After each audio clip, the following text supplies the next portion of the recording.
امام علی علیہ السلام کی خدمت میں ایک شخص آیا اور دست ادب کو جوڑ کے عرض کرنے لگا، یا علی، نصیب قسمت کو بدلنے کا سب سے آسان عمل کیا ہے؟ بس یہ کہنا تھا تو امام علی علیہ السلام نے فرمایا، اے شخص، یاد رکھنا قسمت کو بدلنا اللہ نے انسان کے اختیار میں رکھا۔ تو اس نے کہا، یا علی، وہ کیسے؟ امام علی علیہ السلام نے فرمایا، اے شخص، اللہ نے عالم ارواح اور عالم ملکوت کے بیچ میں ایک عالم بنایا، اس عالم کا نام عالم النسات ہے۔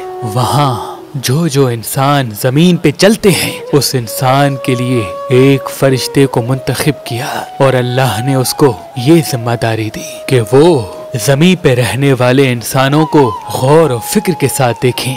جو انسان اللہ کی مخلوقات کے لیے غلط سوچے تو وہی خرابیاں جو وہ دماغ میں سوچے وہ اس کے آنے والے وقت میں لکھتے۔ یاد رکھنا، جو انسان جیسا سوچے گا اس کا نصیب بھی ویسا ہی ہوگا۔ جو انسان جس کے بارے میں برا سوچے گا تو وہ برائی آنے والے وقت میں اسی کے سامنے آئے گی۔ اے شخص، یاد رکھنا، اللہ کسی کا برا نہیں کرتا۔ انسان کی بری سوچیں انسان کے مقدر کو برا بناتی ہیں، انسان کے مقدر کو برا بناتی ہیں۔ امام جعفر صادق علیہ السلام نے فرمایا، جو انسان مرجان پتھر پہن کے اللہ سے جو دعا مانگے گا، چاہے اس کے مقدر میں ہو یا نہ ہو، اللہ اسے عطا کر دے گا۔